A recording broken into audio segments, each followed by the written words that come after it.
बिस्मिल्लाहिर्रहमानिर्रहीम। अस्सलाम वालेकुम नाज़रीन, मैं हूं सैयद अनवारुल हसन और आप देख रहे हैं प्रोग्राम 10 तक बराह रास्त पीटीवी न्यूज़ इस्लामाबाद स्टूडियो से। नाज़रीन, साबिक चीफ जस्टिस साकिब निसार से मंसूब मुबैना ऑडियो क्लिप के मामले पर बहस अभी थमी नहीं थी कि मरियम नवाज शरीफ की ऑडियो क्लिप, जिसका उन्होंने कल प्रेस कॉन्फ्रेंस में एतराफ़ किया कि ये उन्हीं की आवाज़ है, इस पर एक नया सियासी महाज खड़ा हो गया है। मरियम नवाज साहिबा के इस बयान पर जो उस क्लिप में वो बात कर रही थी कि जो इश्तिहारात हैं वो मुख्तलिफ चैनल्स को न दिए जाएं, इस पर वज़ीर इत्तलात और नशरियात फवाद चौधरी साहब ने तहकीकात करने का ऐलान किया है। आज उन्होंने बताया कि नून लीग के दौर में 9 अरब 62 करोड़ रुपए की खतीर रकम इश्तिहारात की मद में दिए गए मनपसंद टीवी चैनल्स को, मीडिया हाउसेस को, सहाफ़ियों को, और इसकी तहकीकात की जाएगी और इसके लिए तहकीकाती कमेटी तश्कील दे दी गई है। नून लीग का मौक़िफ़ यह है कि ये मरियम नवाज साहिबा की ऑडियो तो है, खुद उन्होंने माना भी है, लेकिन ये पार्टी मीटिंग या पार्टी इश्तिहारात से मुतल्लिक है। बार के वक्त तो तहकीकात से मामला जो है वो सामने, उसकी तफसीलात सामने आएंगी। दूसरी जानिब अवामी नुक्ते नज़र से जो अहम इशू है वो पेट्रोल पंप्स की जानिब से आज मुल्कगीर हड़ताल की गई, जिसकी वजह से आवाम को परेशानी का सामना करना पड़ा। अगरचे जो हुकूमती जैसे पाकिस्तान स्टेट ऑयल है उनके पंप्स खुले रहे, फिर हेस्कोल कंपनी, शेल कंपनी के पेट्रोल पंप से पेट्रोल दस्तियाब रहा, लेकिन जाहिर सी बात है जितनी हमारी आबादी और जितनी हमारे ट्रैफिक है उसमें पेट्रोल पंप्स की बंदिश से यकीनी प्रॉब्लम्स पैदा हुई हैं और यही सामने बात आई है। वज़ीर तवानाई हमाद अजहर साहब का कहना है कि जो पेट्रोल डीलर्स एसोसिएशन है वो 9% मार्जिन की डिमांड कर रहे हैं, 6 से 9%, वो बहुत ज़्यादा है, लिहाजा जो नाजायज़ उनके मुतालबात हैं वो नहीं माने जाएंगे। अलबत्ता शुनीद यही है कि बातचीत चल रही है और उम्मीद की जा रही है कि जल्द ये जो पेट्रोल पंप्स की हड़ताल है ये ख़त्म हो, ताकि जो मामूलात ज़िंदगी हैं वो दोबारा से बहाल हों, अगर वगरना ठप होकर रह जाएंगे। फिर आज वज़ीर आज़म इमरान खान साहब ने इस्लामाबाद में सोनी धरती रेमिटेंसेस प्रोग्राम की तकरीब से खिताब किया, जिसमें जो हमारे समुद्र पर पाकिस्तानी हैं उनको फैसिलिटीज़ दी गई हैं। प्राइम मिनिस्टर इमरान खान साहब का कहना था कि 90 लाख जो समुद्र पर पाकिस्तानी है हमारा असासा है, जो कि एक बासी है जिस पे कोई दो राय नहीं, और इनकी सहूलत के लिए या इनको इन्वेस्ट करने के लिए बेहतर सहूलियात दी जाएंगी। साथ साथ इनके लिए जो ये पाकिस्तान को इतना कीमती ज़र मुबादला पाकिस्तान भिजवाते हैं, खुद अपनी हलाल की कमाई, उससे भी इनके लिए ऐसे प्रोजेक्ट जरूर शुरू किए जाएंगे। साथ में उन्होंने मुल्क की मईशत पर भी बात की और कहा कि हमने फोकस ये करना है कि अपनी बरामदात को बढ़ाएं, बरामदात को बढ़ाएंगे तो फिर हमारा करंट अकाउंट पे प्रेशर भी कम आएगा और हमें जो ये IMF जाना पड़ता है ये भी नहीं जाना पड़ेगा। ये मुतफरिक मौजूआत हैं आज की इस स्पेशल शो में, और 3 नुमाइंदा शख्सियात मेरे साथ शरीक गुफ्तगू, उनका मैं तारुफ आपसे कर रहे थे। तो हमें ज्वाइन कर रहे हैं DSLG लिंक पर वज़ीर मुमलिकत बराए पार्लिमानी उमूर पाकिस्तान तहरीक इंसाफ के मरकजी रहनुमा इंजीनियर अली मोहम्मद खान साहब, आपका बहुत शुक्रिया। हमें ज्वाइन कर रहे हैं बजरिया Skype former federal minister for information and broadcasting Peoples Party के मरकजी रहनुमा कमर जमान कायरा साहब, आपका बहुत शुक्रिया कि आपने हमें वक्त दिया। हमें ज्वाइन कर रहे हैं बजरिया Skype air vice marshal retired Shahzad Chaudhry साहब, मारूफ सियासी और दिफाई तजिया निगार हैं। शहजाद चौधरी साहब, thank you so much for joining us. गुफ्तगू का आगाज मैं कायरा साहब आपसे करूंगा क्योंकि आप भी वज़ीर इत्तलात व नशरियात रह चुके हैं। सर ये बताइएगा, फवाद चौधरी साहब का आज बयान आया है, उन्होंने कहा कि तहकीकात इस चीज़ की होंगी, काफ़ी ख़तीर रकम है, 9 अरब 62 करोड़ रुपए इश्तिहारात दिए गए। मेरे यकीन है आजकल डिजिटल दौर है, आप खुद भी स्काइप पे शो कर रहे हैं, आपकी नज़र से भी वो ऑडियो क्लिप आपने सुनी होगी। मरियम साहिबा ने कहा है कि जी इन चैनल्स को दिए जाएं, इनको ना दिए जाएं।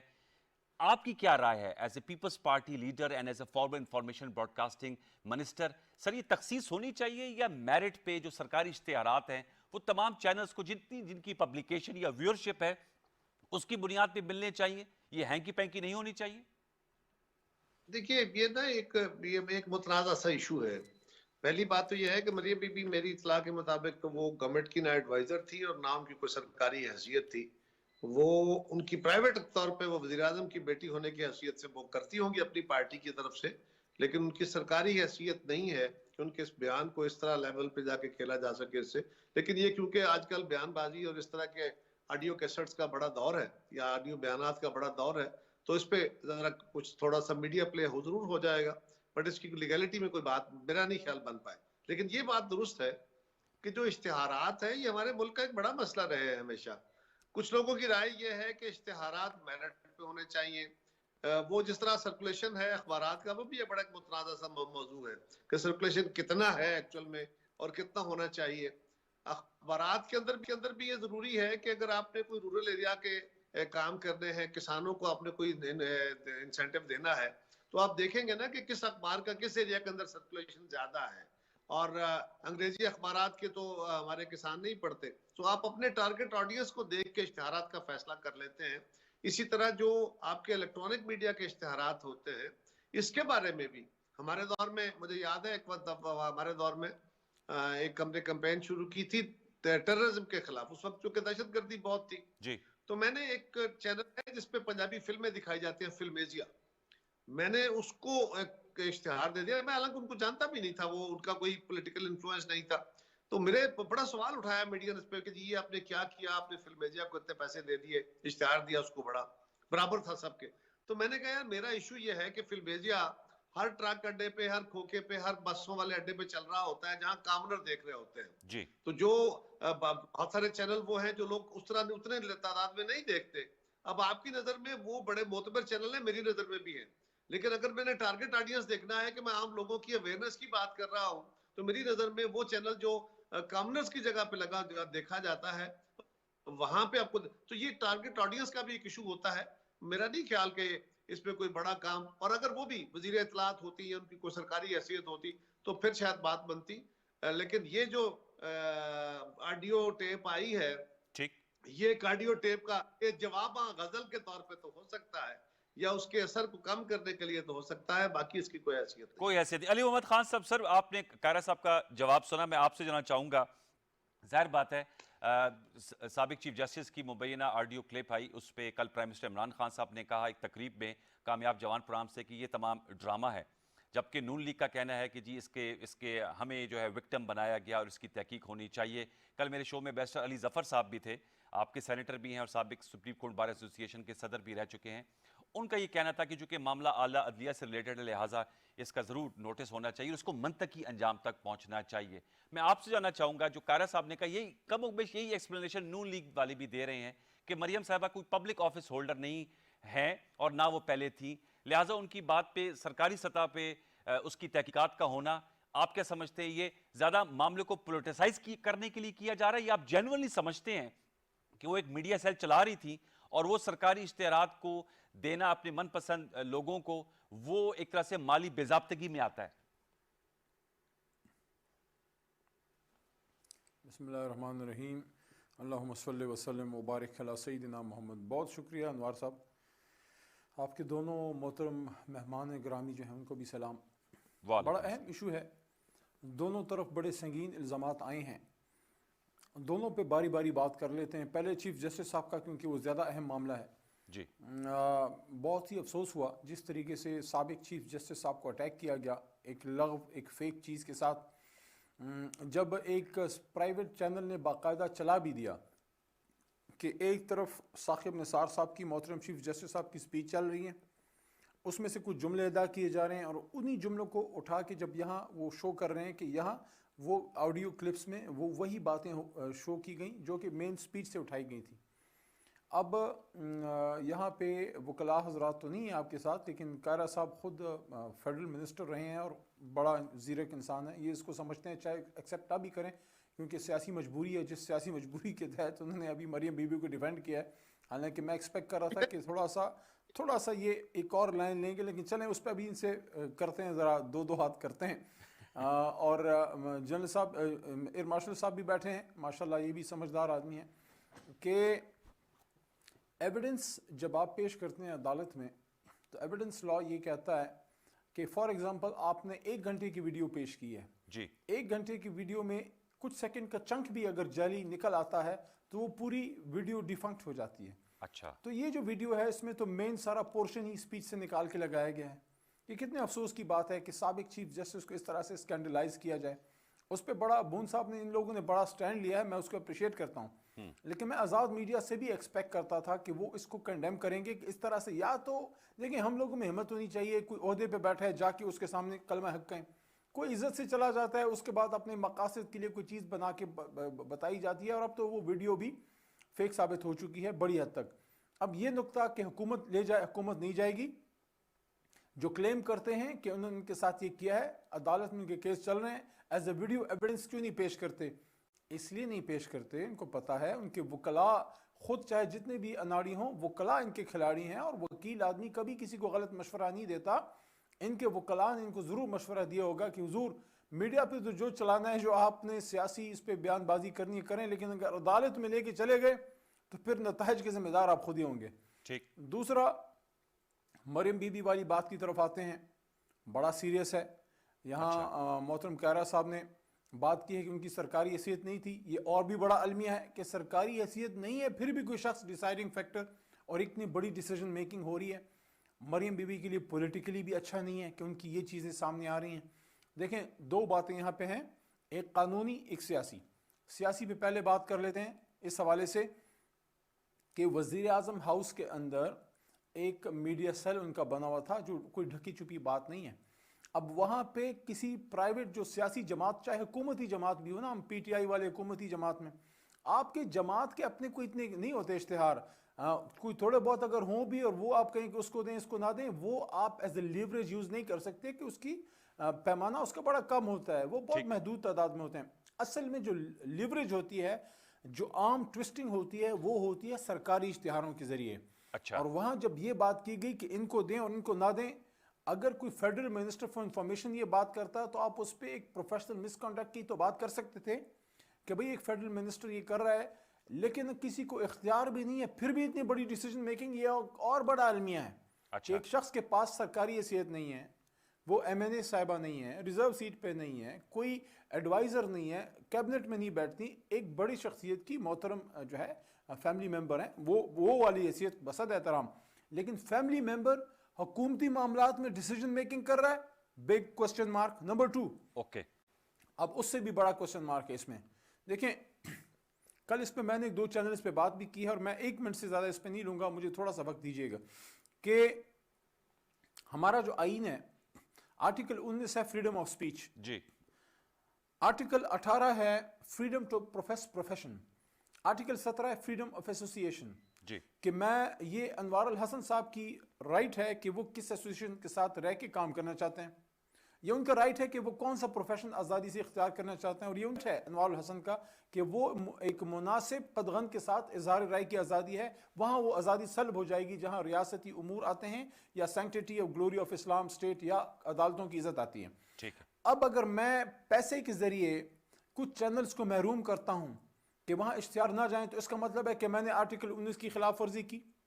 आर्टिकल 18 की इस तरह से कि मैंने एक चैनल और उसमें काम करने वाले एंकर्स और जर्नलिस्ट, वर्किंग जर्नलिस्ट, कैमरामैन को मजबूर किया पैसे के ज़रिए कि उनको महरूम किया जाए, जो उनकी तनख्वाहें बढ़नी थी या जो उनको माली फ़ायदा होना था, कुछ को दे रहा हूँ कुछ को नहीं दे रहा। आर्टिकल 17 की इस तरह से कि अगर अनवार चाहते हैं कि एक ख़ास चैनल के साथ वो रहें, लेकिन मैं हुकूमती नुमाइंदा उस चैनल पर इश्तिहार बंद करता हूँ, तो उनका रास्ता रोकता हूँ कि अनवार साहब आर्टिकल 17 के तहत वहाँ नहीं जाएंगे, क्योंकि बच्चों ने रात को खाना खाना है, उन्होंने अपना रोजगार चलाना है। अगर मैं उस चैनल पे इश्तिहार बंद करूंगा तो मैं उनका वो रास्ता बंद करूं, आर्टिकल 17 वाला। अच्छा, अब दूसरी तरफ आ जाएं, ये तो आपने डिप्राइव किया ना कुछ चैनल्स को, गलत किया, जुल्म किया, लेकिन उससे बड़ा नुकसान क्या है, इस पे कोई नहीं बात कर रहा। वो ये है कि कुछ को महरूम करके जब कुछ को दिया तो हमारे सगे तो नहीं थे, हमारे खालाजाद नहीं थे, फूफीजाद नहीं थे, मतलब है वहां कुछ जर्नलिस्ट और कुछ एंकर्स ऐसे थे जिनको हमने एक्स्ट्रा फेवर दिया। तो क्यों दिया? ओके, तो आप समझते हैं क्या हमने ये अली साहब आपने कहा इसका सौदा किया? जी, क्या हमने कलम को खरीदा? क्या हमने हाँ, हमने पैसे देके उस कलम को अपने हक में इस्तेमाल करने की कोशिश की, तो ये तो फिर उससे भी बड़ा जुर्म है। मैं समझता हूँ ये चीज आसानी से दबने वाली नहीं है। या तो उस पर प्रॉपर नैरेटिव मरियम बीबी और उनकी जमात लेके आए, ये वाला नैरेटिव कोई नहीं बयान करेगा, कोई नहीं बाय करेगा कि जनाब वो तो हुकूमती ओहदे पे नहीं थी, हुकूमती ओहदे पे नहीं थी, उससे बड़ा स्कैंडल है। शहजाद चौधरी साहब, सर आपने तफसीलन जवाब सुना अली मोहम्मद खान साहब का, आपकी इस पे क्या राय है दोनों नुकात पे? चूंकि 15 नवंबर से ये मामला शुरू हुआ है, डिजिटल वर्ल्ड में ऑडियो क्लिप्स का आना, पहले राना शमीम साहब का वो बयान हल्फी आया, उसके बाद इस्लामाबाद हाईकोर्ट ने नोटिस लिया, फिर साकिब निसार साहब से मंसूब ऑडियो, और अब ये मरियम साहबा की, और इस पे जो एक्सप्लेनेशन अली साहब ने दी है और कायरा साहब ने जो बयानी है, आपकी इस हवाले से क्या आजादाना राय है? नहीं, देखिए, मैं दोनों के बीच में किसी किस्म का कोई वो तो नहीं कर सकता डिफ्रेंसिएशन, दोनों की अपनी अपनी राय है, और पीएमएलएन वाले इस पे अपनी राय रखते होंगे, उनका यहाँ पे कोई आदमी बैठा नहीं है। जी जी।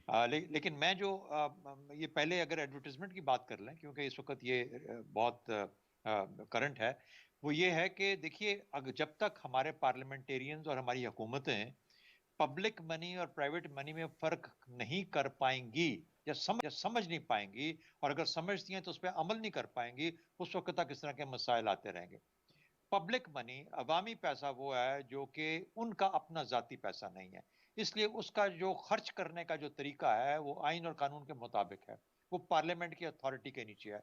हम पार्लियामेंट समझते नहीं है कि जब बजट पास होता है और फाइनेंस बिल की शक्ल में आता है तो उसका मतलब क्या है। जी। इसका मतलब यह है कि आपने हुकूमत को इजाजत दे दी पार्लियामेंट ने कि आप पार्लियामेंट की ताकत के नीचे, आप उनके ऑथराइजेशन के नीचे इन मदरसे से इतना पैसा खर्च कर सकते हैं। फिर उसके बाद हमने एक चीज रखी होती है हमारे मुल्क के अंदर, और ये बहुत ज्यादा सिर्फ हुकूमतों में नहीं है, हुकूमतों से बाहर भी है, इस्तेकाक। वजीर आजम का इस्तेकाक, वजीर इंफॉर्मेशन का इस्तेकाक, फलाने का इस्तेकाक, कि यानी ये जिसको चाहे नवाज दें। ये भी एक अजीब सी चीज है। पब्लिक मनी को आप नहीं नवाज सकते, अपनी जेब से निकाल के दे रहे हैं, आप 100 बिस्मिल्लाह दें, जिसको मर्जी दें। लेकिन अगर पब्लिक मनी है, आवाम का पैसा है, यानी कि आपने आवाम के टैक्स से वो पैसा लिया है या आवाम के नाम पे इस कौम के ऊपर उधार लेके पैसा लिया है, तो वो आपका पैसा नहीं है, वो अवामी पैसा है, क्योंकि आवाम ने उसको रीपे करना है। उसके लिए जो कानून है, उसके लिए जो फाइनेंस की रेगुलेशंस हैं, जो रूल्स हैं, उसके नीचे आप कर सकते हैं। और आपको हर पैसा खर्च करने के लिए पार्लियामेंट के पास या पार्लियामेंट की फाइनेंस कमेटी के पास जाना पड़ता है इजाजत लेने के लिए, अगर आप अपने बजट से बाहर जाके कर रहे हैं। तो ये बुनियादी बातें जब तक क्लियर होंगी उस वक्त तक। अब देखिए, अब आ जाते हैं उन चीज के ऊपर जो अली मोहम्मद खान साहब बात कर रहे थे। अमूमी तौर पर या जो बड़ी प्राइमा फेसाई ये चीजें ठीक लगती हैं, लेकिन कहने का मतलब ये है कि हम ये डिटरमिन कर पाए कि ये जो मरियम नवाज साहिबा की जो बात है, क्या ये पब्लिक मनी के बारे में थी, पहली बात। उसको सर्कमस्टेंशियली प्रूव करना और बिल्कुल फैक्चुअली प्रूव करना दो मुख्तलिफ चीजें हैं। अली साहब तो वकील भी हैं, वो मुझसे बेहतर जानते हैं इन चीजों को। लेकिन दूसरी बात यह है कि उसके ऊपर सर्कमस्टेंशियली आप बहुत सारी चीजें एस्टैब्लिश कर सकते हैं। अच्छा, फिर उसके बाद जो सजा है, क्या वो किसी मरियम साहिबा को मिलेगी अगर वो गिल्टी प्रूव हो जाती हैं, या वजीरे इंफॉर्मेशन जो थे उस वक्त के इतलात उनको मिलेगी, क्योंकि उनकी अथॉरिटी या सेक्रेटरी इंफॉर्मेशन के नीचे जो कि फाइनेंशियल अथॉरिटी होता है, वो उसको मिलेगी कि उसने क्यों ऑथराइज किया। तो ये बहुत सारी चीजें हैं। मेरा ख्याल है कि इनको सियासत की हद तक डिस्कस करना तो आसान है, लेकिन जब आप इनको लीगली और कवानीन और आए और रूल्स के नीचे जब जाके चेक करेंगे तो आप देखेंगे कि काफी मुश्किलात आएंगी। लेकिन बाहर सूरत एक ऐसा मसला है जिसमें बहस होने का मतलब यह है कि हमारे लोग, हमारे अवाम, हमारे लोग सब समझ जाएं कि यार ये इतना आसान और इस्तेकाक की शक्ल के अंदर या छुपे छुपाए अब पैसा जेबों में नहीं डाला जा सकता। पार्लियामेंट जो है, पार्लियामेंट के पास मुकम्मल शफाफियत और उनकी इजाजत होनी चाहिए to spend even a penny in this country. Fair enough. मैं यहाँ ये वजाहत करता चलूँ इस प्रोग्राम के प्लेटफॉर्म से कि हमने बहुत से पीएमएलएन के रहनुमाओं को, कायरा साहब आपके पास आता, सर मैं एक वजाहत करता चलूँ, सर एक वजाहत कि हमने पीएमएलएन के बहुत से रहनुमाओं को रिक्वेस्ट की प्रोग्राम में आने के, खुर्रम दस्तगीर, डॉक्टर मुसद्दिक मलिक, जुबैर साहब, लेकिन मरियम औरंगजेब साहबा कोई अवेलेबल नहीं था। इसलिए हम ये बताना चाहते हैं कि उनका मौकफ आना चाहिए था। कल हमने डॉक्टर इसाद चीमा साहब से लिया था, लेकिन आज भी हमारी कोशिश थी, वो बावजूद नहीं आए। जी कायरा साहब, आप कुछ कहना चाहते हैं सर, प्लीज गो अहेड। गुजारिश करूं, आपने मुझसे सवाल किया तो मैंने उसके जवाब में ये कहा मैं किसी की वकालत नहीं कर रहा, और ये बड़ा नामुनासिब जुमला है कि मैंने उनकी वकालत की, बिल्कुल नहीं। आपने मुझसे पूछा बतौर वजीर इत्तलाआत जी आपकी क्या राय है, मैंने आपको डिपार्टमेंटल प्रोसीजर बता दिया। यकीनन ये गवर्नमेंट से, पार्लियामेंट से अप्रूव्ड मनी होती है, लेकिन उसकी डिस्क्रिशन ये होती है, डिस्क्रिशन का तरीकाकार ये होता है, डिस्क्रिशन हर जगह है। चीफ जस्टिस साहब के पास भी है, आर्मी चीफ के पास भी है, एयर चीफ के पास भी है, प्राइम मिनिस्टर के पास भी है, सब हेड्स के पास होती है। डिस्क्रिशन का मतलब ये है कि टोटल उसकी अपनी विल है, उसके अपने फैसले जो है वो मेरिट पे होने चाहिए और वो जस्टिफाई होने चाहिए। मैंने वजाहत भी की है कि अगर आप टारगेट ऑडियंस के हवाले से कोई केस हो, यानी मुख्तलिफ इश्यूज होते हैं ना, एक है तो जनरलाइज आपने इंफॉर्मेशन देनी है, एक अगर आपने किसी सूबे के अंदर, खास तौर पे फर्ज करें किसी सूबे के एरिया के अंदर आपने करना है, तो उस सूबे के इश्तिहारात आप देते हैं, आप बाकियों को नहीं देते, तो क्या आप सभी को एक इश्तिहार दे देंगे? इसी तरह आपने कुछ मखसूस एरिया के, मतलब या कुछ मखसूस एज के लोगों को करने हैं, या कुछ चैनल्स को देखना है कि उनकी रीच कितनी है, अखबारात को देखना है कि उनकी रीच कितनी है, रीजनल लैंग्वेजेस में बातें करनी है कि नहीं, तो ये बहुत सारी चीजें हैं, उसकी बाकायदा कमेटीज बनी होती है। तो मैंने उसको वजाहत करने के बाद कहा कि मरियम बीबी की क्योंकि सरकारी हैसियत नहीं थी, लिहाजा उनकी पकड़ होना मेरी दानिश में मुश्किल है। हाँ, इसको एक काउंटर आर्गुमेंट के तौर पर इस्तेमाल किया जा सकता है। और जो दूसरा अभी अली मोहम्मद मुझ पे एक और इल्जाम, तो आप मुझे एक और फायर मारेंगे कि मैं फिर उनकी वकालत कर रहा हूं। ये जो साकिब निसार साहब की ऑडियो आई है अदलिया के बारे में है, को चाहिए कि उसको प्रूव करे, और अगर वो गलत है तो फिर गलत काम करने वाले को सजा दे। लेकिन अली मोहम्मद साहब, अगर उसके क्लिप्स जोड़े गए हैं और वो आवाज सारी साबिक चीफ जस्टिस साहब की है, तो उसमें वो पोर्शन कि इमरान खान साहब को लाने के लिए नवाज शरीफ और मरियम को सजा देना होगी, ये कौन सी स्पीच में उन्होंने फरमाया था? जरा मुझे एनलाइटन कर दीजिए। ये अली साहब, ये सवाल उठ रहा है जो कारा साहब ने उठाया है। अच्छा, इसमें बड़ा सिंपल सा जवाब है। वो क्या? कि जो इसको प्ली बना के ये कहना चाहते हैं कि पिछला इलेक्शन जो है उनसे चोरी हुआ है, तो उस सिलसिले में वो अदालतों में है। एक चीज़ आप मीडिया पे प्रेजेंट कर रहे हैं, उसको अदालत में ले जाने से डरते हैं। तो मैं तो आपका केस नहीं लड़ सकता, जिसका केस है वो जाने, उसका वकील जाने, क्यों नहीं लेके जाते। और सुप्रीम कोर्ट ऑफ पाकिस्तान मौजूद है जो इन मामलात में सू मोटो पावर उनके पास मौजूद है। जब वो मुनासिब समझेंगे वो ले लेंगे। लेकिन मुझे ये अजीब सा लगता है कि एक साबिक चीफ जस्टिस के हवाले से इतनी एक लव और कज़ब बयानी की गई कि उनकी स्पीच से चीज़ें उठा के लगाई गई, और उस पे किसी जमात, अपोजिशन की किसी जमात या वो लोग जो अलाइंड हैं अपोजिशन के साथ, मैं मीडिया पर्सन्स की बात कर रहा हूँ, किसी का ज़मीर नहीं जागा, किसी ने बात नहीं की। बड़ी अजीब बात। कारा साहब, आप क्या कह रहे हैं? जो मैंने, वो कौन सी स्पीच में उन्होंने कहा था? अली साहब, आप इसका कुछ जवाब देना चाहेंगे? वो कह रहे हैं वो जो पोर्शन है वो किस स्पीच में कहा था? देखिए, मैं उनका स्पीच राइटर तो हूं नहीं, मैं तो आपको उमूमी बात कर दी है कि उनकी स्पीच से टुकड़े निकाल के एक चीज बनाई गई और उसको पेश किया गया कि जनाब इस तरीके से इलेक्शन चोरी करें तो फलाना करें। वो साथ साथ स्पीच चल रही है, उसके हिस्से निकाल निकाल के इधर जोड़े गए हैं। अब वो दूसरी भी कहीं निकल आएगी कल को। लेकिन यहाँ पे ये देखें, इस तरह से नहीं होता। ये लोगों को हम बेवकूफ बनाना बंद करें। ये ऐसा नहीं था कि कोई साइंस एंड टेक्नोलॉजी के कोई इश्तिहार चल रहे थे जिसपे मरियम साहबा ने कहा कि इसको दे दें उसको ना दें। कुछ चैनल्स को प्रेशराइज किया गया, कुछ को फैसिलिटेट किया गया। जिनको प्रेशराइज किया गया शायद वो लोग थे जिनका कलम अभी बिकने पे तैयार नहीं था। जहां माल आगे बढ़ते हैं, वहां माल भेज दिया। अब जरा आगे बढ़ते हैं। मैं चाहूंगा आगे बड़े बहरहाल मान ली कि साकिब निसार साहब ने अपनी किसी स्पीच में ये कहा था कि इमरान खान को लाने लिए नवाज शरीफ और मरियम नवाज को डिस्क्वालीफाई करना पड़ेगा। ये किसी स्पीच में उन्होंने कहा, ये उन्होंने कह दिया, क्योंकि सारी स्पीचेस के क्लिप्स लगे हुए हैं। चलिए, ये नुक्ता आ गया। मैं चाहूंगा शहजाद साहब आपसे जरा उमूरे हुकूमत के हवाले से भी सवाल। साहब, अभी टेक्नोलॉजी आ गई है, किसी की आवाज में भी आप वीडियो रिकॉर्ड करवा सकते हैं। पिछले दिनों मियां साहब की चली, जी आ गई है टेक्नोलॉजी। बड़ा अजीब से चला। मियां साहब कह रहे हैं सारा मुल्क वो, और वो फेक है, बेसिकली वो फेक है। चले, अब मैं एक और आपके सामने एक मौक़िफ़, तीनों मौजूद मेहमानों के सामने एक और अहम, जी कारी साहब, एक अवामी नुक्ता नजर की सवाल भी रखना चाह रहा हूं आप, बल्कि मैं स्टार्ट करूंगा शहजाद चौधरी साहब से। सर बताइएगा, ये पेट्रोल पंप्स की बंदिश है और उनके पेट्रोल पंप्स डीलर्स एसोसिएशन के नुमाइंदगान को मैं सुन रहा था, वो ये तकाजा कर रहे हैं कि इस मार्जिन को, जो डीलर मार्जिन है, उसको 9% बढ़ा दिया जाए। पहले पेट्रोल की कीमत जो है वो 146-147 रुपए फी लीटर है और एक आम आदमी से लेकर मुतवसत तबके के लोगों की जिंदगी अजेरन की हुई है इस महंगाई ने और पेट्रोल के दामों में।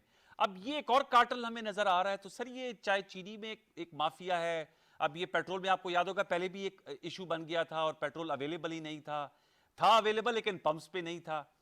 हुकूमत ने पैसे कम किए थे, तब उन्होंने हड़ताल कर ली थी। अब कह रहे हैं कि मार्जिन बढ़ाएं। तो मैं आपसे जानना चाहूंगा कि रियासत के पास, हुकूमत के पास इसका तोड़ क्या है? ये जो माफियास और जो इकट्ठ बन जाते हैं और वो पूरे मुल्क को जैम कर देते हैं। शहजाद साहब, स्टार्टिंग फ्रॉम यू। जी आपका सवाल बिल्कुल जायज है, लेकिन मुझे थोड़ी सी इजाजत दीजिए तो कुछ 15 सेकंड्स की बात पिछले सवाल पे जाने के। सर, अतर मिनल्ला साहब का इस्लामाबाद हाई कोर्ट में एक बहुत डिटेल्ड ऑर्डर है जिसके तहत के, या आसिफ खोसा साहब का मेरे ख्याल में, जिसमें कि आपने जब किसी ऐसी ऑडियो वीडियो एविडेंस को लेके आना है तो उसकी पता नहीं कोई 30 के करीब, तो वो 24, 26, 28 के करीब शायद ये कुछ उसकी रिपोर्ट्स हैं जो कि आपने पूरी करनी है जब भी उसको एविडेंस बनाए। जब तक एविडेंस नहीं बनाना, या एविडेंस नहीं बनेगा, वो सियासत के जुमरे में रहेगा। और सियासत हमारे यहाँ फ्री व्हीलिंग है, जो मर्जी जिस वक्त बैठ के कर ले, बात कोई फर्क नहीं पड़ता। अच्छा, इससे आगे आ जाते हैं बात जो आपका सवाल है। उसका पहला जवाब तो ये है कि ना अली मोहम्मद खान साहब ने और ना कायरा साहब ने अपने दौरे हुकूमत में मुझे किसी पेट्रोल पंप से नवाजा। इनको चाहिए था कि मुझे एक एक पेट्रोल पंप देते तो ताकि मैं आज डीलर्स के साथ मिल के बैठ के आपको अंदर की बात बताता, अंदर अली की बात सर मोहम्मद हम ये अभी ये कोशिश कर मुतालबा सकते फौरन हैं। पूरा करें। साहब चौधरी साहब का मुतालबा आप तो पूरा कर सकते हो, करा दें। कायरा साहब छट्टा तुसी नहीं कीता ते किसी और की करना। अच्छा, लेकिन कहने का नहीं, मतलब ये, तो सर अच्छा Shahzad Chaudhry sahab is such an देखो, honourable person, he is an honourable soul. नहीं, I know अच्छा that, like, सर सर अच्छा सर- जी सर। अच्छा मैं तो बात ये है, देखिए बात ये असल, अब हम सीरियस इशू माशी मसाइल जो हैं उसके ऊपर आ गए हैं। जी हुकूम बेशक माफिया है, और अभी तक जिस तरीके से काम चला है, चाहे वो चीनी वाला मामला था, आटे वाला मामला था, गंदम की मूवमेंट का मामला था, गंदम की स्टोरेज का मामला था, आटे की कीमत और गंदम की कीमत में बढ़ावत का मामला था, क्या हम उन चीजों पे काबू कर पाए हैं? अब इसके अंदर बेशुमार चीजें हैं। 18वीं तरमीम के नीचे सूबे बाख्तियार हो चुके हैं, सूबों की जिम्मेदारियां बनती हैं। कौन सा सूबा है जो अपनी जिम्मेदारी नहीं निभा रहा है, या ज्यादा निभा रहा है, या बिल्कुल नहीं निभा रहा है, या सोए हुए हैं? अच्छा, उसकी वजह से मसाइल खड़े होंगे। इसलिए माफियाज इन जगहों पे जहां पे बिजनेस और ट्रेड आती है, ग्रुप्स आते हैं, वो फिर इन चीजों को एक्सप्लॉइट करना शुरू कर देते हैं। कहीं एडमिनिस्ट्रेशन की कमजोरी है, कहीं कानून की कमजोरी है, कहीं इंप्लीमेंटेशन की कमजोरी है, और कहीं बुनियादी तौर पर एक हमारे यहाँ ये रविश है कि शॉर्टेजेस क्रिएट करके कीमतों को बढ़ावा दिया जाता है। अब उसके अंदर अगर पेट्रोल वाले भी शामिल हो गए हैं, तो जाहिर है कि ये भी एक ऐसी। दूसरी चीज, मुझे यूं लगता है कि हुकूमत, हमारी आज की जो हुकूमत है, वो इस नतीजे पे पहुंची है कि 3.5 साल में इतने ज्यादा मिसस्टेप्स हो चुके हैं अब तक, कि अब इस गाड़ी को जिस जैसी तैसी है, बस अगले 1.5-2 साल तक चलाया जाए किसी तरीके से। हाँ, गरीब की थोड़ी बहुत जहाँ मदद हो सकती है अगर ये जो एहसास प्रोग्राम है उसके नीचे कर लिया जाए, लेकिन कोई बहुत बड़ी तब्दीली इस मईशत में जो लाने का वक्त था वो गुजर गया। अब इसके अंदर क्या करेक्शंस लानी थी, कौन सी रेगुलेटरी अथॉरिटीज बननी चाहिए थी, किस तरीके से मैनेज करना चाहिए था, वो वक्त अब पीछे रह गया। इसलिए जब ये मामला चल रहा है और ये 1.5-2 साल में हमने इसको सिर्फ टाइम पूरा करना है, तो फिर इस किस्म के ग्रुप्स भी जो हैं वो भी अपना अपना हिसाब मांगते हैं। तीसरी बात, जब हुकूमत ने फैसला किया कि इस दफा हमने कीमत नहीं बढ़ानी पेट्रोल की, जी तो मेरा ख्याल है कि एक गैप क्रिएट हो गया, जिसके अंदर के जो ये पेट्रोल पंप डीलर्स थे, इन्होंने रियलाइज किया कि वो जो 4-5 रुपए बढ़ने थे, वो बजाय अब हुकूमत के पास जाने के अगर हम ही मांग लें तो शायद काम चल जाएगा। तो ये मेरा अपना अंदाजा है। ये इसको आप एक लाइटर तजिया भी समझ सकते हैं, और टंग इन चीक भी समझ सकते हैं, और सीरियस भी समझ सकते हैं। Sir fair enough. मैं कायर साहब आपका भी मौका ले ले, तो फिर अली साहब आप इकट्ठा जवाब दे दीजिएगा। कायर साहब बताइएगा, आप भी हुकूमत में रहे हैं और अभी भी सिंध में आप लोगों की सूबाई हुकूमत है, तीसरा बिला शिरकत गैर आप लोगों का टेन्योर है। सर ये माफिया के सामने रियासत और हुकूमत कैसे खड़ी हो जाए? ये तो अपनी मनमानी करने पर उतर आते हैं और जो पब्लिक की मिजरीज हैं उसमें इजाफा कर रहे होते हैं, चाहे वो कोई भी जत्ता हो। अब इस दफा पेट्रोल डीलर्स एसोसिएशन का इकट्ठ बन गया और उन्होंने कहा जी मार्जिन बढ़ाएं 9%। तो 9% अगर बढ़ जाए तो ये तो फिर 150 से ऊपर क्रॉस हो जाएगी पेट्रोल फी लीटर कीमत। देखिए, मैं फिर वही अली मोहम्मद फिर मेरे पे एक और तलवार चला देंगे कि मैं किसी का वकील बन जाता हूँ। पहली गुजारिश ये है कि जो प्राइसेस हैं इसका ताल्लुक 18वीं वो भी तरमीम से बगैर कोई पैसे नहीं के। है। 18वीं नहीं, तरमीम जो है, हाँ, 18वीं मैनेजमेंट का तरमीम का इससे कोई ताल्लुक नहीं है। ठीक दूसरा इशू जो है कि जितनी चीजों की कीमतें अनफेयरली बढ़ी, जिस तरह चीनी है, आटा है, दवाइयां हैं, तेल है, इन सब के ऊपर फेडरल गवर्नमेंट ने कमीशन बनाए प्राइम मिनिस्टर साहब ने। इस आर्ज के साथ और इस ऑब्जर्वेशन के साथ कि ये डकैती हुई है, लोगों के हकूक पर डाका डाला गया है, हमने इसको रिवर्स कराना है और जिम्मेदारों को सजा देनी है। सजा नहीं हुई, रिवर्स नहीं हुआ, कीमतें एस्केलेट कर गई, कसूरवार सूबे हैं, ओके चले। दूसरी गुजारिश ये है कि जहां तक पेट्रोलियम डीलर्स का है इशू, जी एक बात याद रखिए, गवर्नमेंट की रेगुलेटेड फील्ड है, सेक्टर है सोसाइटी का। रेगुलेटेड सेक्टर में ये होता है कि आपके पास इनकमिंग की प्राइस, यानी पेट्रोलियम प्राइस आ गई, उनके खर्चे आ गए, उसके ऊपर बिजली का बिल आ गया, उनके बाकी चीजें आ गई, इंटरेस्ट रेट आ गए, वो सारा आपने जमा करके डीलर्स को कह दिया कि आपके इतने खर्चे हैं और आपको इतने पैसे प्रॉफिट कमाने का हक है। सो वो आपने एक परसेंटेज तय कर दी कि 3% है। सो फर्ज कर 2% खर्चा आ रहा है तो 1% आपको उसमें से प्रॉफिट आ जाएगा। अब उनका इशू क्या है? वो ये कह रहे हैं कि प्राइसेस बढ़ गई हैं, हमारा पैसा जो सर्कुलेशन में होता है, जो हम लोन पे लेते हैं, इंटरेस्ट पे लेते हैं, आपने इंटरेस्ट बढ़ा दिया है, बिजली की कीमतें बढ़ गई हैं, हमारे अपने जो फ्रेट्स हैं वो बढ़ गए हैं। सो जो फ्रेट भी, बिजली की कीमत भी, मजदूर की तनख्वाह भी, ये सारा कुछ बढ़ाने के बाद अब आप इंटरेस्ट रेट भी बढ़ा रहे हैं, तो जो हमारा मार्जिन है उसी में से सब चीजें और कम हो जाएंगी। तो हमारा मार्जिन 1% की बजाय फर्ज करें 1% है, तो 1% से कम होकर वो आधा फीसद रह जाएगा, और ये हमारे लिए पॉसिबल नहीं है काम करना। और पिछली मीटिंग में गवर्नमेंट ने उनसे प्रॉमिस किया था कि हाँ हम अगली दफा इसको रिव्यू करेंगे, अपवर्ड करेंगे।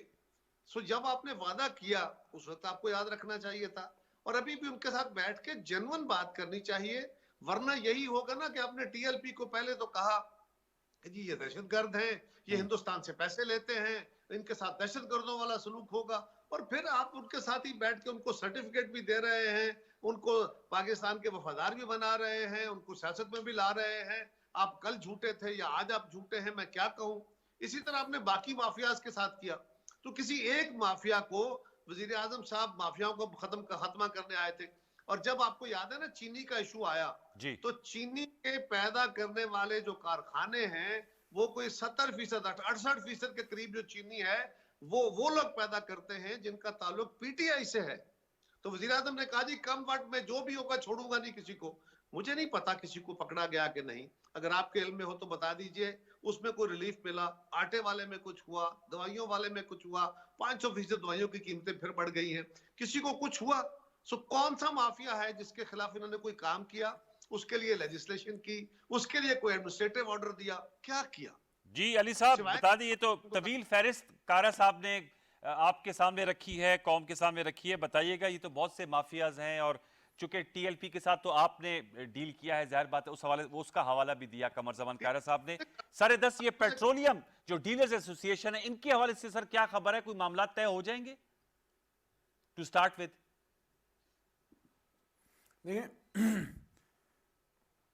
देखिए अनवर साहब, मुख्तलिफ इशूज़ को जब आप मिक्स करते हैं ना, तो फिर वो वैसे ही वो प्रो एंड कॉन्ट्रा, बस वो एक रकस सा क्रिएट हो जाता है, फोकस डिस्कशन नहीं होती। तो मैं फोकस डिस्कस करना चाहूँगा पेट्रोलियम वाले इशू को। लेकिन टीएलपी की आपने बात की है जी,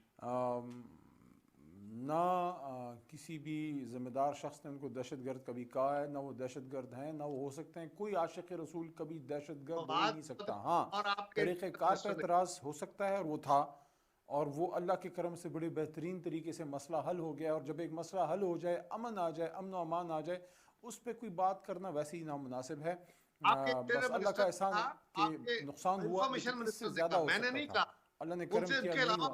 और उनको बार बार हमने ये रिक्वेस्ट की और मोहतरम साद रिजवी साहब जो बरखुरदार हैं मरहूम खादिम हुसैन रिजवी साहब के, जी जी, उनके गोश गुजार भी ये बात की गई है। और इंशाल्लाह हम पर उम्मीद हैं कि वो एक बहुत पॉजिटिव रोल इनकी जमात भी अदा करेगी, जिस तरह और जमातें कर रही हैं। पीपल्स पार्टी इनकी बानी जमात है, मुस्लिम लीग नून एक बड़ी जमात है, ये लोग अपना एक रोल अदा कर रहे हैं, बाकी हमारी इनकी मुखालफत चलती रहती है।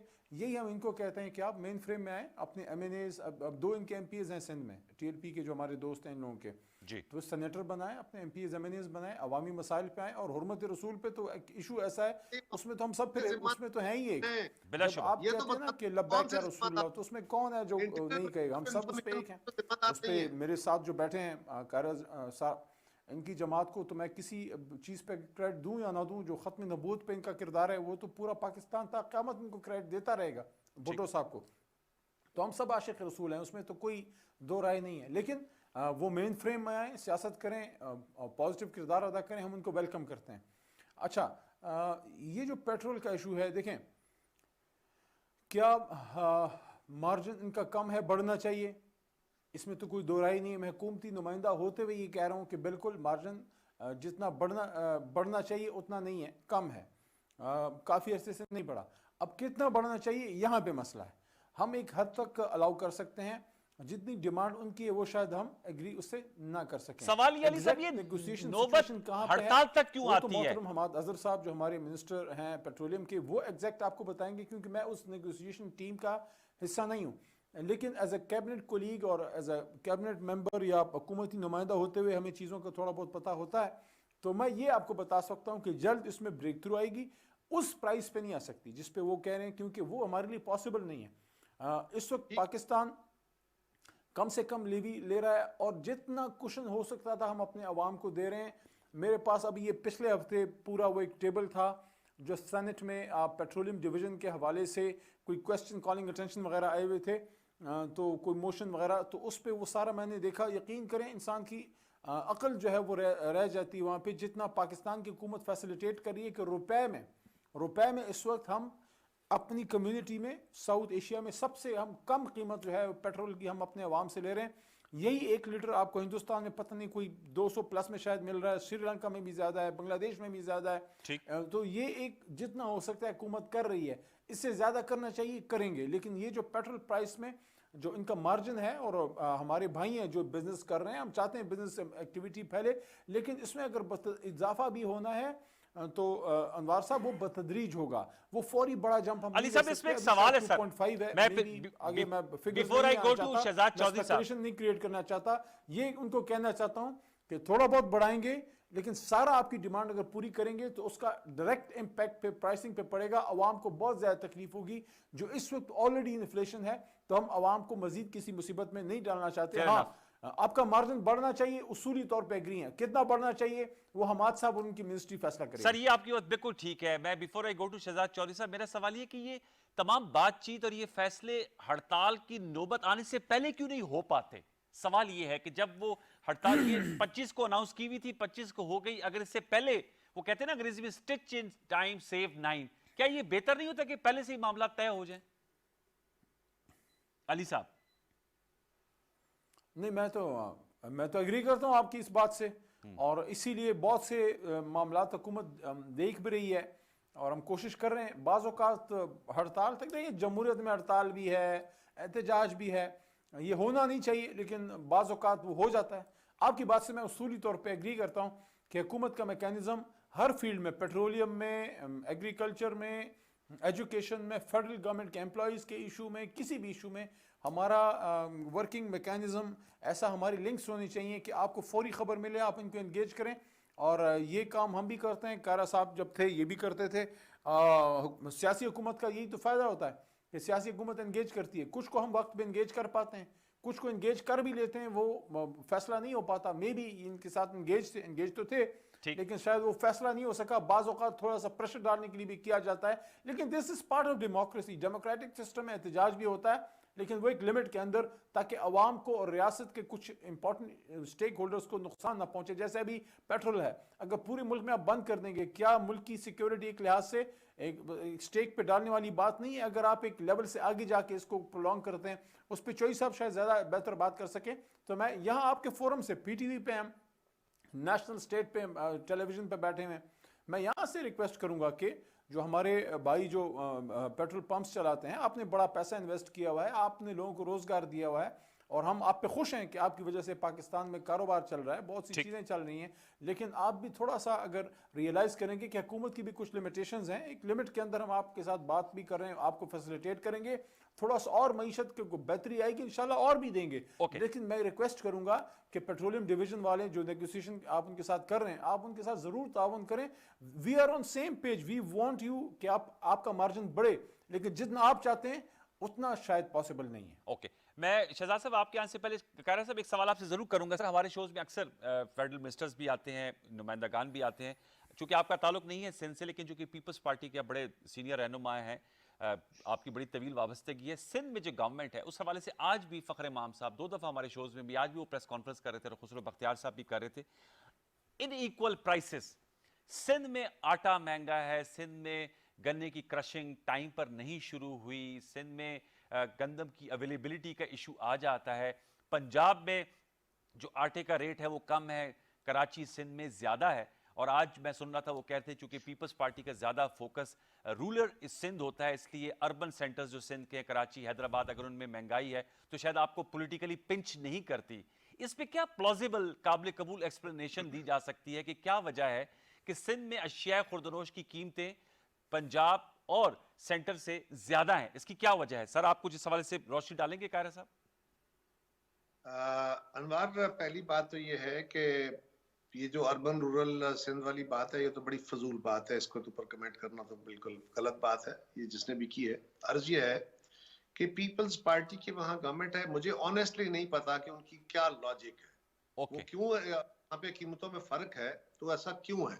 जहां तक रिलीजेस का ताल्लुक है, जब पंजाब में शॉर्टेज हुई, जब केपीके में शॉर्टेज हुई, तो उस वक्त प्राइम मिनिस्टर साहब की तरफ से एक प्रेशर आया था सिंध पे कि आप अपना स्टॉक जल्द रिलीज कर दें। तो उन्होंने कहा जी हमने अपना स्टॉक अपने सूबे के लिए रखा हुआ है, पंजाब के पास अपना स्टॉक है, फेडरल गवर्नमेंट के पास अपने स्टॉक्स हैं, तो आप अपने स्टॉक से रिलीज करें या प्रोविंशियल गवर्नमेंट करें, हम तो अपना जो स्टॉक लिया हुआ है वो अपने सूबे की डिमांड के मुताबिक रिलीज करेंगे। उसमें क्या प्रॉब्लम आया है, क्या वहां पे डिमांड की बुनियाद पे, डिमांड एंड सप्लाई की बुनियाद पे कीमत ज्यादा है, मुझे नहीं पता। अब अगर चाहें तो मैं अभी क्विट करके प्रोग्राम से, तो मैं वहां के किसी मिनिस्टर को कहता हूं कि वो आपके सवाल में अभी ज्वाइन करें और आपके सवाल का जवाब दें, क्योंकि आपको प्रॉपर जवाब आए। अगर कीमतों में फर्क है मुल्क के अंदर, ये यूनिफॉर्मिटी इन प्राइस तो है ही नहीं, क्योंकि सेंट्रली कंट्रोल्ड नहीं है, ये मार्केट कंट्रोल्ड है और इसके अंदर फर्क आता रहता है। लेकिन ये अगर कोई बड़ा फर्क है तो यकीनन उसका कोई वजह होनी चाहिए या उसका इलाज होना चाहिए। ठीक है सर, बेर विद सर। मैं शहजाद चौधरी साहब की चूंकि वक्त भी कम है, हम इंशाल्लाह किसी और नशिस्त पे हम जरूर सिंध के मिनिस्टर को भी लेंगे। मैं शहजाद चौधरी साहब सर आपसे जानना चाहूंगा, जाहिर बात है ये इश्यूज हैं हमारे पाकिस्तान में। अब ये जैसे अली मोहम्मद खान साहब ने कहा और उन्होंने बड़ी कैंडिडली इस चीज़ को एग्री किया कि बिल्कुल नेगोशिएशंस चल रही होंगी। हमाद अज़हर साहब ने भी कहा, पेट्रोलियम के तर्जुमान जो वजारत है उनके भी आया था जवाब कि जी हम उनके साथ राब्ते में हैं। लेकिन मेरा सवाल यही था कि सूरत हाल इस नहज पर क्यों कर पहुंच जाती है, इससे पहले क्यों नहीं इस चीज़ को अवॉइड किया जा सकता। प्रॉब्लम डिसीजन मेकिंग में है, ज़्यादा ब्यूरोक्रेसी इन्वॉल्व होती है, आप क्या कहेंगे, या उस वक्त तवज्जो नहीं होती, और जब सूरत हाल इस हद तक आ जाए तो फिर एक रिएक्टिव होता है, मतलब प्रोएक्टिव की जगह रिएक्टिव ज्यादा हमारी इस वक्त पॉलिसी चल रही है सर? देखिए ये किसी ब्यूरोक्रेट को इसका इल्ज़ाम देना तो मैं नहीं समझता कि मुनासिब है। जो वज़रा बैठे हैं, कैबिनेट है, वज़ीर-ए-आज़म है, हुकूमत है, ये उनका काम है और ज़ाहिर है कि सेक्रेटरी साहिबान उनके नीचे आते हैं, अगर उनकी ज़िम्मेदारी है उनको दी जाती है। लेकिन अगर काम में प्रोग्रेस नहीं है तो फिर उस जो भी वज़ीर इंचार्ज है उसकी ज़िम्मेदारी बनती है कि अपने सेक्रेटरी से, अपने ब्यूरोक्रेट से काम ले। काम लेना भी वज़रा की ज़िम्मेदारी है। इसीलिए सियासतदान को वो एक शोबा या वो एक दर्जा दिया जाता है जहाँ पे कि वो पूरे पाकिस्तान पे अपनी हुकूमत रखता है। तो इसलिए ये आई थिंक इसलिए the buck should stop with the minister और द प्राइम मिनिस्टर, या मिनिस्टर जो कि प्राइम मिनिस्टर को रिप्रेजेंट कर रहा होता है in the cabinet. Anyway so ये एक तो ये एस्पेक्ट हो गया। मेरे ख्याल में पीटीआई के लिए खुसूसी तौर पर जबकि माशी मुश्किलात इतनी ज़्यादा बढ़ गई हैं या इतनी ज़्यादा हो गई हैं, तो मुनासिब है उनके लिए कि वो ऐसा कोई और मुश्किल खड़ी ना होने दें। It was more important for critical for PTI कि वो इस किस्म के मुश्किल माहौल के अंदर एक और इस तरह का अगर मुश्किल खड़ी हो जाती है जो कि आजकल अब आज के दिन में आवाम के लिए रही है, अल्लाह ना करे कल के दिन में भी हो, लेकिन अगर ये रहती है ना सिर्फ माशी तौर पर तकलीफ पहुंचती है बल्कि बहुत सारे और जो सोशल इश्यूज हैं वो खड़े हो जाते हैं। अस्पताल नहीं जा पाते, बच्चे स्कूल नहीं जा पाते, लोग अपने काम काज नहीं कर पाते। तो ये मुश्किलात लोगों को दे टेल अपॉन पीपल, उनको अर्क करती हैं, उनको तंग करती हैं और फिर लोग जाहिर है कि सियासी तौर पर उसका नुकसान पहुंचता है चाहे वो ट्रांजिटरी क्यों ना हो। तो मेरा ख्याल है कि पीटीआई के लिए बहुत जरूरी था अच्छा कि वो ऐसी शहजाद चीज साहब, को ना इसमें एक होने और दें। एंगल भी है। आपने कहा हुकूमत वक्त के लिए बहुत अहम चैलेंज होता है। ज़ाहिर बात है जब कारा साहब की हुकूमत थी और यहाँ पर इस तरह के धरने हुए तो उनके लिए अहम था। अब पीटीआई के लिए है, 2013 से 2018 में नून लीग के लिए था। पब्लिक का जो बिहेवियर है, ये जो हमारा बिहेवियर हो गया है, आज मैं सुन रहा था डीलर्स एसोसिएशन के नुमाइंदागान की गुफ्तगू भी, मेरे ख्याल में शायद लोगों ने ये तरीकाकार भी अपना लिया है। हम कहते हैं डेमोक्रेसी है, लोगों प्रोटेस्ट भी यार करना अनवार राइट है। अनवार अब मेरे पास दो पार्लियामेंटेरियंस, एक पार्लियामेंटेरियन बैठे हैं, कारा साहब पुराने पार्लियामेंटेरियन है, मैं क्या कहूँ। लेकिन अगर मुझे बताओ ना कि पूरा पाकिस्तान पार्लियामेंट के अंदर आपका एक किरदार देखता है, हम्म। तो मुझे बताओ कि फिर जो बाहर सड़क पे आदमी बैठा है उसके कोई कम किसी की औलाद है, वो उसी पाकिस्तान का शहरी है ना, ये ठीक। कुछ देख रहा है। तो फिर वो कैसे अपने आप को, हाउ कैन यू, आप डिनाई कैसे कर सकते हो किसी को, मुझे ये बताओ। जब तक हम ऊपर से अपने मामलात को दुरुस्त नहीं करेंगे, हम्म। कानून को लेके नहीं चलेंगे, जो तरीके हैं उनको सही तरीके से अपनाएंगे नहीं, तो फिर ये कुछ तो होगा। आप कैसे कह सकते हो कि यार अच्छा तुम्हें इजाजत नहीं है, तुम चूंकि कम दर्जे के आदमी हो इसलिए तुम्हारे लिए ये हकूक नहीं, मुनासिब चल नहीं। ठीक सर, वक्त खत्म हुआ जाता है मेरा प्रोग्राम का सर। अनवार, जी आपकी बात सुन ले। सर जी कारा साहब। यकीनन पार्लियामान के अंदर बैठी सियासी कुव्वतों को अच्छा बिहेव करना चाहिए और वहां पे उनको कानून की अमलदारी पे अमल करना चाहिए। लेकिन इस मुल्क के बाकी इदारों को भी आइन और कानून के मुताबिक चलना चाहिए। इस मुल्क के लोग इस बात से भी सबक लेते हैं कि ताकतवर कैसे बिहेव करता है। वो पार्लियामान को या आइन को ठीक है अली साहब, आप भी लास्ट वर्ड सर कह दीजिएगा, बिल्कुल वक्त खत्म हुआ जा रहा है। अली साहब, आप इस पे क्या कमेंट करेंगे जो शहजाद साहब ने नुक्ता उठाया था? चलें, वक्त हमारा खत्म हो जाता है, राब्ता नहीं हो पा रहा अली मोहम्मद खान साहब से, लेकिन बहुत शुक्रिया, thank you so much engineer Ali Mohammad Khan sahab, वज़ीर मुमलिकत बराए पार्लिमानी उमूर ने हमें ज्वाइन किया। कमर जवान कारा साहब, आपका बहुत शुक्रिया। Air vice marshal retired Shahzad Chaudhry sahab, आपका भी बहुत शुक्रिया। तीनों मौजूद मेहमानों ने अच्छी गुफ्तगू की, आम नुकात उठाए। व्यूअर्स, आने वाले दिनों में देखते हैं कि ये तमाम मामला जो है वो क्या रुख इख्तियार करते हैं, लेकिन as a Pakistani, as a citizen, सबको अपना किरदार ऐसा अदा करना चाहिए कि आपके किसी अमल से दूसरे शहरी को नुकसान ना पहुंचे। कल तक लिए सैयद अनवारुल हसन और प्रोग्राम 10 तक की टीम को इजाज़त दीजिए। अपना बहुत सा ख्याल रखिए। अल्लाह ने के बाद।